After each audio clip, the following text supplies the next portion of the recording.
ए जवानों, तुम्हारी जवानी बर्बाद हो सकती है। मेरे बुतों के आगे सजदा करो, वरना अंजाम बुरा होगा।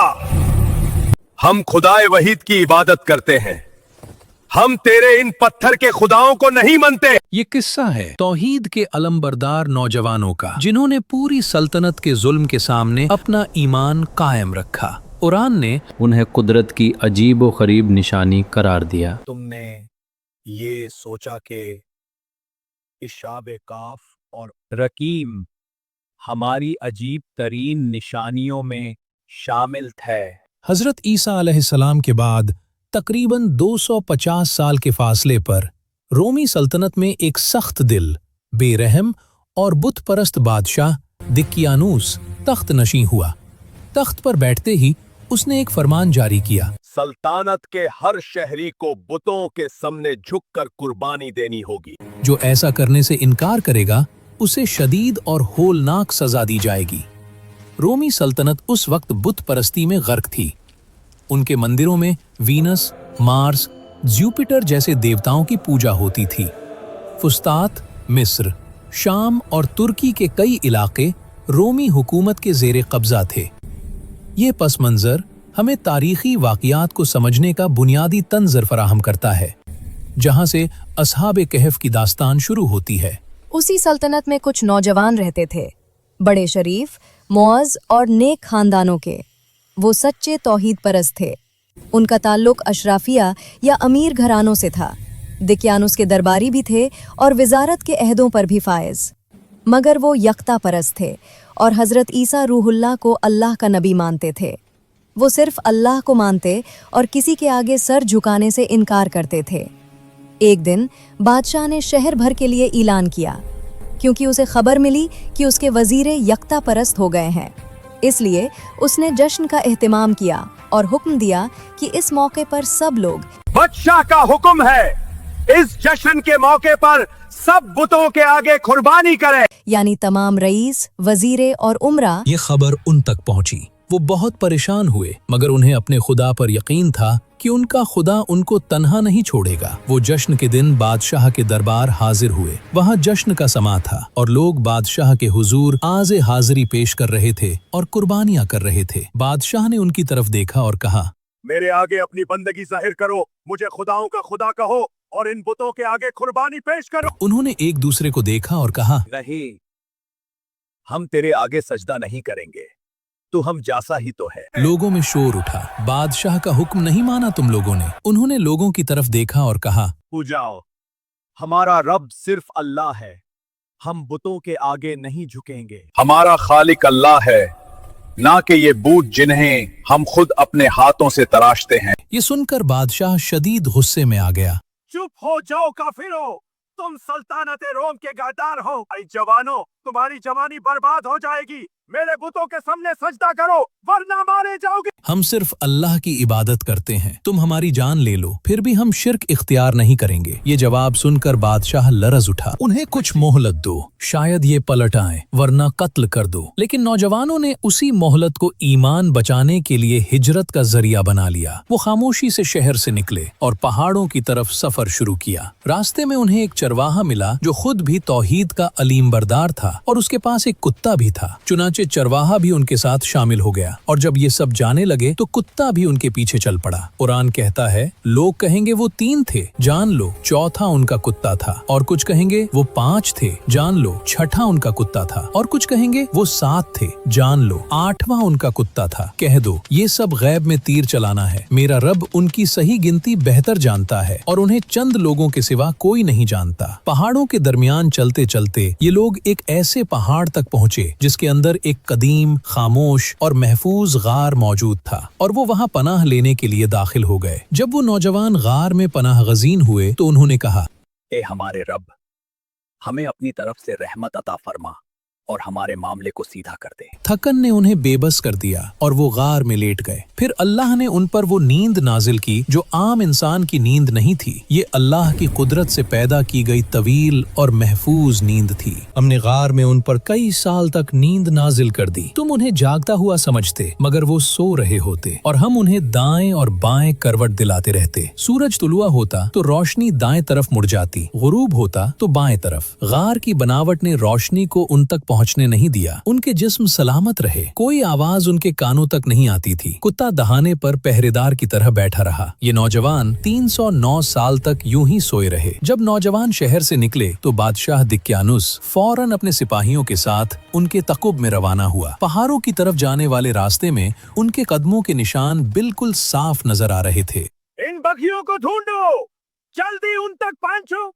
नौजवान, एक चरवाहा और उनका कुत्ता, आखिरकार ये तमाम निशान एक सनसान खामोश गार तक ले आए। बादशाह ने गार के दहाने से देखा तो उसकी आंखों में दहशत और रुअब नजर आया। वो अपने होश न रहा। बादशाह ने फैसला किया कि इस घर का मुंह बंद कर दो।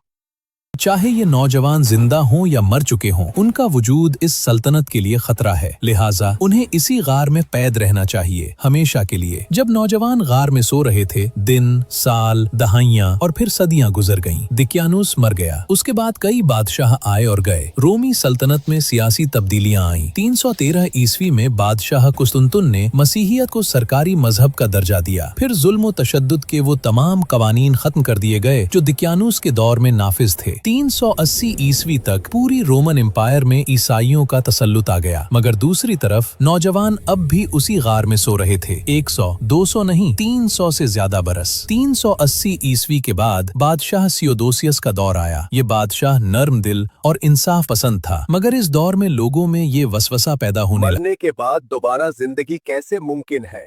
अल्लाह तो कादिर है, फिर शक क्यों? उसी जमाने में एक चरवाहे ने उसी पहाड़ के पास अपनी भेड़ों का बाड़ा बनाया और अचानक गार का दरवाजा खुल गया। रोशनी अंदर दाखिल हुई, हवा बदली और वो नौजवान जो 309 बरस से सो रहे थे जाग उठे। वह जागे, एक दूसरे से पूछने लगे, क्या सब ठीक है? उन्होंने कहा, नींद ऐसी गहरी थी जैसे समंदर की तह। कितने अरसे की नींद? एक रात या एक दिन का कुछ हिस्सा? हमारा राब ही बेहतर जानता है। उन्होंने अपने जिस्मों को हिलाया, गर्द झाड़ी, भूख ने पेट में चोट मारी। एक नौजवान उठा, कहने लगा, मैं जाता हूँ, शहर से पाकीज़ा ग़िज़ा लाता हूँ, तुम यहीं ठहरो, खामोश रहो। वह चला, पहाड़ों के रास्ते से उतरा, शहर की तरफ बढ़ा। मगर जब शहर के दरवाजे पर पहुंचा तो पैरों की चाल रुक गई। ये वो शहर न था, ये वो गलियां न थीं। इमारतें अजनबी थीं, ऊंची ऊंची। लोगों के लिबास उनके लिबास न थे, बोलियां उनकी बोली न थीं। दिल धड़का, लेकिन भूख बड़ी ताकत थी। एक रोटी वाली दुकान देखी, सिक्का निकाला, पेश किया। मुझे रोटी दे दो।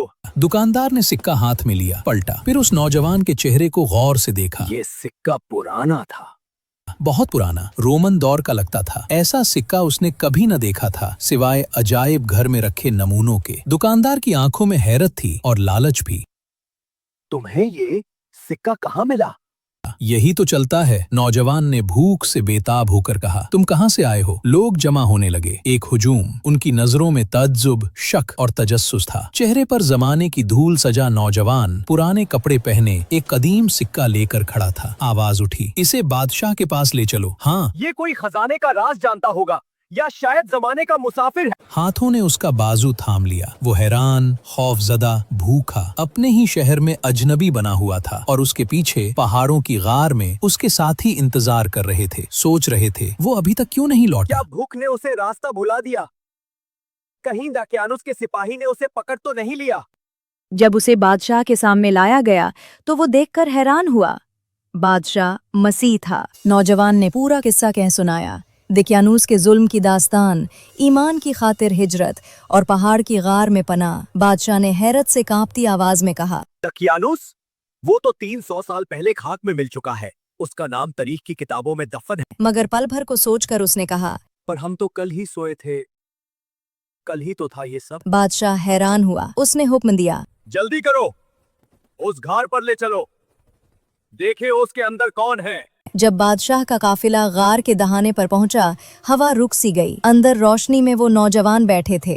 उनके चेहरे पर जमाने की कोई शिकन नहीं, कपड़े पुराने पर साफ। दोनों तरफ की नजरें मिलीं, एक दूसरे के लिए बिल्कुल अजनबी। सवाल हुआ, तुम कौन हो? यहाँ क्यों आए हो? ये सारा मामला क्या है?